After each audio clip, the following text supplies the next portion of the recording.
Yo! What's up? Good morning mga pre! Alright! Kamusta? Kamusta na kayo, no? Ang tagal ko hindi nag-vlog no?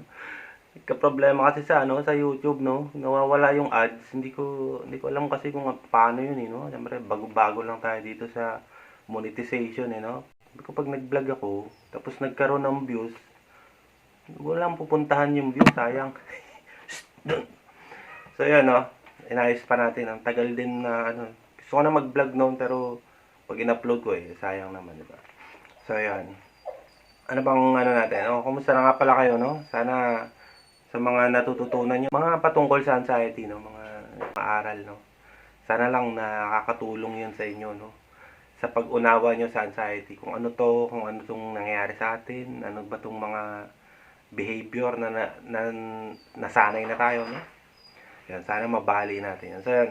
Ang topic natin ngayon ay makaka-recover ka kapag yon ang ating topic ngayon. Medyo may mga sinusulat-sulat lang ako dito. Parang 5 lang. Marami ito pero tuwa lang tayo ng 5, no? So, yan. Intro.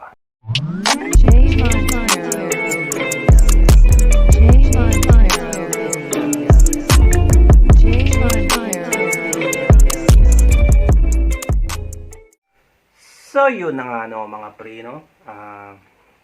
Makaka-recover ka kapag may mga tayo kasi may mga kailangan tayong baguhin, baliin, ibahin pagdating sa lifestyle o sa buhay natin, no? Para maka-recover, no? Yan din ginawa ko noon. Kasi may mga gawi tayo, siyempre hindi naman natin yan eh. May mga ugali, may mga nakasanayan no? Yun. Simula noon, sabi ko sa sarili ko noon, nung nalaman ko na nga itong mga bagay-bagay na to, kailangan ko talaga siyang kailangan may pagbabago sa akin. So, yung pagbabago na yun na naging tulay para hindi ko na maisip na may ganito, may nararamdaman ako, nagiging busy na ako sa buhay ko, no? Nagiging parang yung dati akong patago-tago lang, no? Pakulong-kulong ng kwarto. Na ko yun. Yung kumbaga pinalitan ko. Sabi ko nga sa inyo, i-switch nyo no? Papalitan nyo yung mga dati yung bawa, nakakulong ka lang sa kwarto, pwede kang lumabas, magpa-araw, mga ganun ba. Kaysa naman mag-google ka na ng mag-google, no? Or manood ka ng Netflix, o manood ka ng mga kung ano-ano, no? Ba't di mo na lang, maging ka sa nature, no? Ganyan ba? May maraming klase. Susunod yan ako yun. Vlog ko yun, no? Yung mga, imbis na mag-Netflix ka, mag-Google ka, kung paano mag-ganito, ganyan, di ba? Yun na naging ko rin kasi noon. Naging paraan ko, no? Para, para umayos ako, no? Bumuti yung pakiramdam ko. So, katagalan, no? Yun na, naging okay na, no? Naging maayos na. Tingnan, taba ko na ulit. So, yan. Una natin is allow, no? Hayaan mo lang. Papayagan mo. Yan ang word yun, eh. Papayagan mo na makaramdam ka. Kasi nga, sabi nila, maging komportable ka sa di komportableng pakiramdam. Yan ang key dyan, kapatid. Yan ang talagang paraan dyan. Oo, may nararamdaman ka. Oo, ano naman? Ano ngayon? Di ba? Anong, nito? Ito lang naman to. Kasi alam ko na siya. Kumbaga, ito hindi naman to delikado. Nararamdaman ko siya, baka lang na-trigger or something, no? May mga pumapasyal lang sa isip mo na makaganito, tapos biglang may lalabas, no? Yun. Isang rin kasi yun. Minsan ipa-vlog ko rin yung mga nagpapa-anxious sa akin noon. Minsan nakakaramdam pa rin naman ako eh. So, iisipin ko pa eh. Isa-isay ko pa yun. Sunod natin i-vlog yun, no? So, allow, no? Papayagan mo yung sarili mo, papayagan mo na makaramdam ka. Okay lang yan, kapatid. Walang problema dyan. Oo, napakahirap. Mahirap, minsan mga nakakatakot, no? Tapos sobrang litong-lito ka, ano ba to? Ganyan.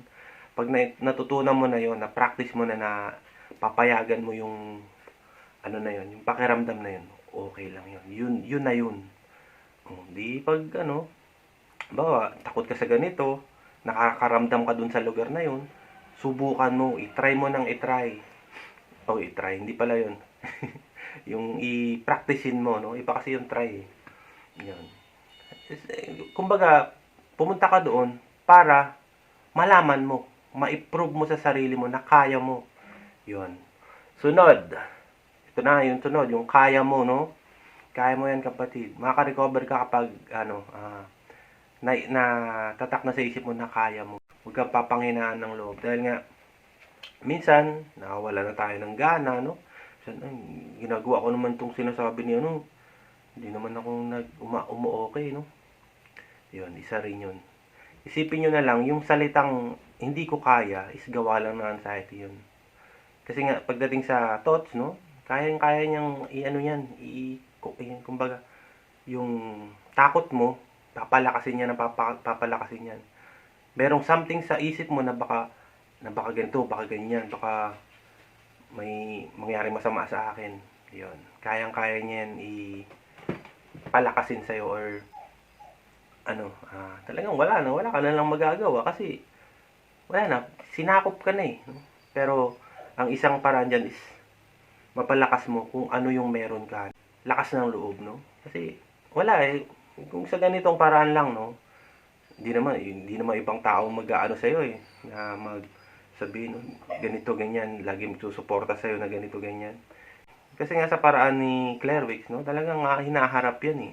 Hindi yan basta yung natutunan gaya ng mga acceptance. Yan. Hindi naman basta word na yan eh. Talagang merong kabuluhan yan. Meron siyang meaning para sa'yo, yung acceptance na yan, na tatanggapin mo siya. Merong mga kanya-kanya tayong meaning ng acceptance eh. Hindi siya basta pag, si ganito, in-accept niya. Siyempre, para sa'yo, paano yun? Paano niya nagawa yun, di ba? Meron yun. Meron ding, yan, laro din ng isip yun eh. Di ba? Pag sinasabi nating mahirap, yan na nga yun. Yan na yung negative, no? Sinasabi natin, mahirap, di ko kaya, bahala na, yung mga ganyan ba. Minsan, ayan pa nagiging, mas lalo nagpapalakas dahil yan sa mga negatibong nangyayari, negatibong pag-iisip mo. Yan. Di ba? Ang gulo ko magpaliwanag eh, no? Yan, dahil nga sa takot, kalituhan, tsaka sa mga simptomas, no? Yan kaya tayo napapanghinaan ng loob. Alam ko, kaya mo yan. Pangatlo, kaya mo nang mapakalma yung sarili, no? Yan, isa pa yan. Makaka-recover ka kapag kaya mo nang pakalmahin yung sarili mo sa abot ng kaya mo, no? Dahil nga sa tulong ng pagpa-practice, palagi mong sinasana yung sarili mo na gano'n, no? Yan, hanggang sa na yan, no? Hanggang sa matuto na, kasi sabi ko sa inyo, may ino-normalize lang natin yan, eh. May balik lang natin sa normal. Yung dating ikaw na maayos naman, no? Tapos dumating si anxiety disorder. Naging magulo na lahat, eh, no? minsan nagkakaroon tayo ng mga quick fix, no? Pero yung quick fix na yun is, alam kong makakabisado nyo yun, yung mga ganun. Alam ko na to eh. Pero sa self-talk na lang yun. Ikaw na lang din makakapagsabi sa sarili mo nun. Sa mga, sa pag-iisip mo, no? Hindi naman ibang tao, may kasama ka, no? Sabihin mo, okay na ako, nag-self-talk na ako, ang sinabi ko ganito. Di ba? Hindi ganun eh. Sa'yo na rin yan, mapapaliwanag mo yan sa tulong ng, pag-iisip mo, no? Dahil yun nga natututunan mo, no? Hanggang sa kumalma ka na, hanggang sa maayos mo na yung dating magulo, no? Yon, di ba? Ang gulo kong magpaliwanag talaga. Practice reframing, no? Yan, pang-apat natin. Practice reframing. Paano ba? Paano pa pinapractice yun? Ano ba yung reframing, no? Dami kong vlog nito eh. Vlog na ako nito ng reframing, no? Magulo yung isip mo, no? Sobrang gulo ng isip mo. Tapos, daming dumatakbo sa isip mo na ganito, na baka ganito, baka ganyan. Siyempre, ang mo dyan is patunayan, yung facts, yung truth, yung patunay na yung pag-iisip na ba yun is totoo ba? Nangyari na ba yun? O mangyayari ba talaga yun? Yun kasi ang problema dyan eh. Nandiyan na si rumination. Kasi nga, ulit-ulit pipilitin kang maniwala dun sa pag-iisip na yun. Hanggang sa maniwala ka na. Pag naniwala ka na, nagkaroon na ng takot, yun, para lang matigil siya, naniniwala ka na. So, yung paniniwala na yun na baka may maglalabas ng yun, ng simptomas lalo. Lalo kang matatakot. Or, sa actual, halimbawa, masamang tao ka. Yan, iniisip mo, masamang tao ka. Wala na akong ginawang mabuti. Wala na lahat. No? Kumbaga, lahat ng gawin mo, mali. Mga ganun ba? Tapos nasigawan ka lang, di ba? Papasok na sa emosyon dyan eh. Napagalitan ka, or nag-away kayo ng asawa mo, kaibigan mo, no? Tapos sinisisi mo lang sarili mo, no? Yan, isa pa yan eh. Pag pumapasok yan sa emosyon. So, pagdating sa emosyon, yan, sabi ko nga sa inyo, kapag sa anxiety, feeling, emotion, thoughts, yan, behavior, yan. Yung mga yan, kapag pasok doon, talagang asahan mo na yan, may lalabas talaga dyan. Pero mas maganda, alam mo yun na, alam mo na may mga lumalabas talaga na ganun pagdating sa, kasi apektado talaga yan, no? Maapektuhan talaga kapag yun ang lumabas, no? Kapag sangkot, kumbaga, involve yung ganung, natin, no? Yung feeling, behavior, thoughts, yan. Emotion, especially emotion, no? Yan, na-vlog ko na rin ito yung emotion, no? Maraming klase. Maraming, gaya sa mga kalungkutan, yan.